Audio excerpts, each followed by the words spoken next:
तुम्हाला माहित आहे महिंद्रा स्कॉर्पिओ घेण्यासाठी किती पैसे लागतील? चला मी सांगतो।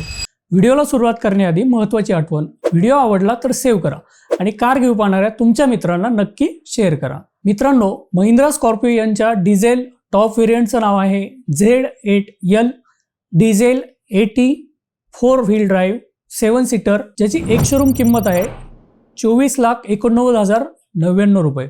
कारच्या रजिस्ट्रेशनसाठी भरावं लागतील 3,93,072 रुपये आणि इन्शुरन्स होईल 1,27,439 रुपयांचा, म्हणजेच ऑन रोड प्राइस जाईल 30,36,500 रुपये। आता तुम्ही 25% डाऊन पेमेंट म्हणजेच 7,96,310 रुपये भरले आणि उरलेल्या 22,40,189 रुपयाचे लोन 5 वर्षांसाठी घेतलं तर महिंद्रा स्कॉर्पिओ मंथली EMI पडेल 47,597 रुपये। आता यामध्ये डिझेल आणि सर्व्हिसेसचा खर्च ऍड केला तर महिंद्रा स्कॉर्पिओ महिन्याचा खर्च साधारणपणे जाईल 50 ते 60,000 रुपये। मित्रांनो, कमेंटमध्ये मला सांगा पुढच्या व्हिडिओत तुम्हाला कोणत्या कारचं मंथली बजेट जाणून घ्यायचं आहे।